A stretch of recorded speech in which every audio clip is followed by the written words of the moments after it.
Welcome to another session of Decision Science for Operations Management.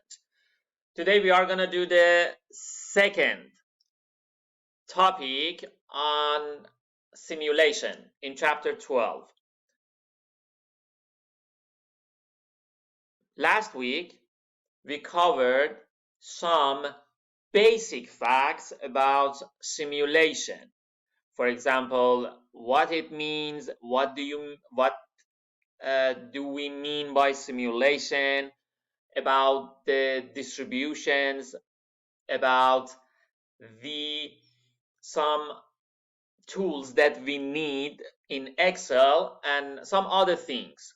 So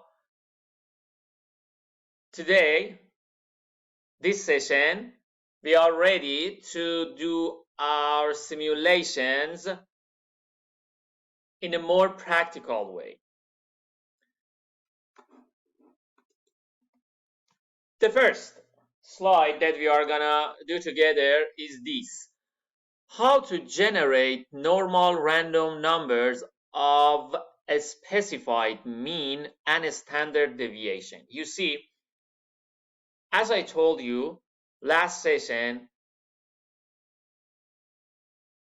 normal distribution, uniform distribution, and discrete distributions are very important and play a basic role in development of distribution models. So in the first slide here, you see it wants to talk you through how to generate normal random numbers.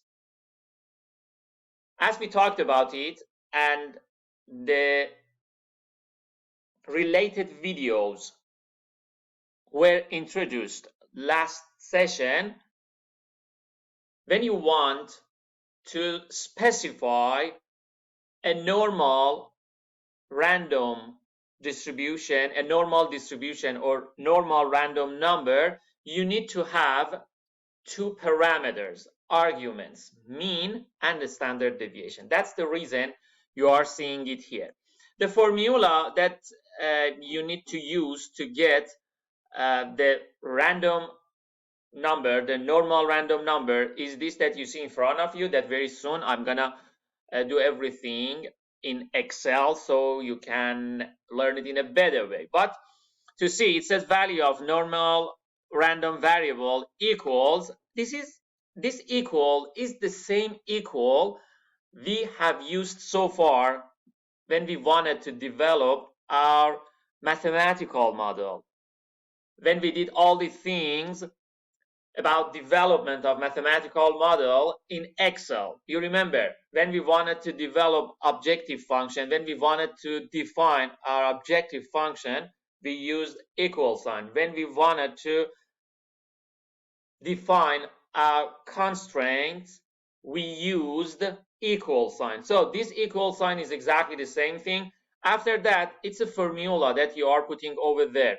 Norm dot it is inverse, but here you put INV, and after that, open parentheses, you put the random function as we discussed it last session, and you were supposed to do some more practice according to the suggested YouTube videos. And after that, you put the mean and standard deviation. So in this situation, you have the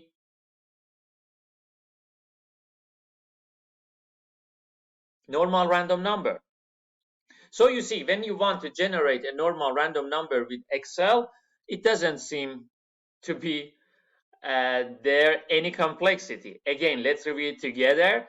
When you want to generate a random number, put an equal sign, and after that, the function that you are going to use is norm.inverse or norm.inv, and after that, you put rand and mean and standard deviation. Now we are going to do it in Excel together so you learn it better.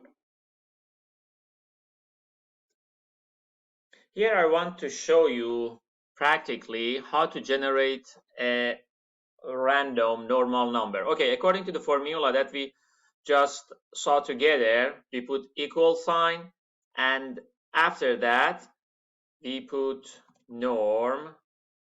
And you see, as soon as I put the beginning of the formula, all these helping functions pop up.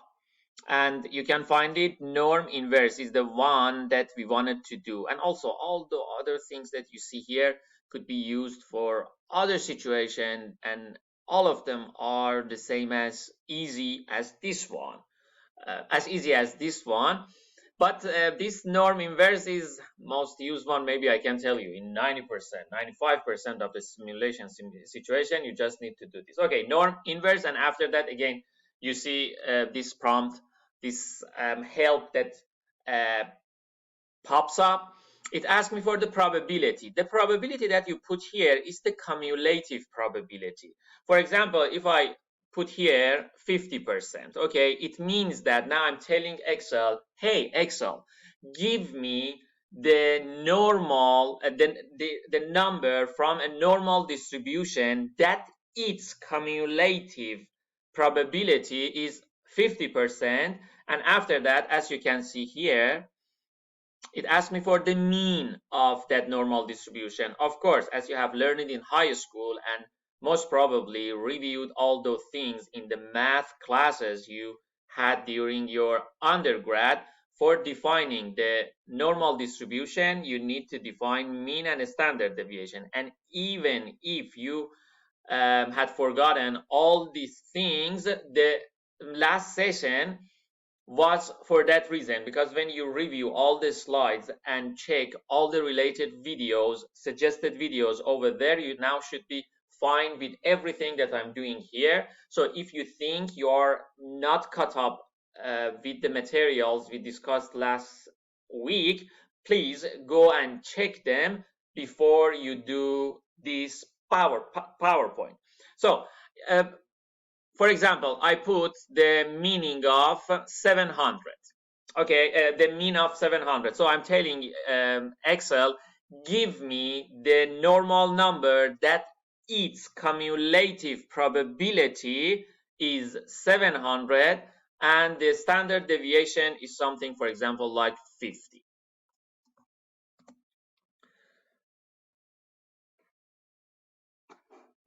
Now, as you may expect it, the result would be 700. Why? Because you are telling it to give you the normal number with cumulative probability of 50%. I draw it here. It is the normal distribution that we want to make. I define it in a way that the mean is 700 and the deviation is 50. So when I'm asking for 50% of cumulative probability, it goes and check the number that the cumulative probability of that is 50%. And since the total probability of this bell curve, this distribution, is 1, so 50% would be this. So when I clicked it, it would such a thing, 700. So what happens if instead of 50%, I put 80%? So it's gonna show us, it's gonna give us the normal number that its cumulative probability is 80%. For example, it should be something around here. Okay, so when I put here 80%, so you can, and the rest is the same, 750. Click it and you see the result is 742, something on the right of the mean. And after that, if we try it with another example, let's put here 20%. it's gonna for the point that is on the left of the mean, because it's gonna be totally 20% probability. It should be something like that. So we have 700 here, so it is something on the left. So here we have the rest 750, and I click it, and it would be 657 as we expected. It is on the left. What you may ask, so what about the rand function? Remember, you don't want to generate normal number. You want to generate a random normal number. Let me tell you in this way, because you want to run the model for many times, so you want to generate many random numbers. If I put here, for example, if I put here 80%, so it is not random. I specified it. Here, I specified it 20%, but we want randomly generated random normal numbers. Now, I guess I say it in a better way. So here, this random normal numbers, these normal numbers that we generated were not generated randomly. We want them to be generated randomly. So if you want to generate them randomly, you need to do this, my friends. Norm. We go here, always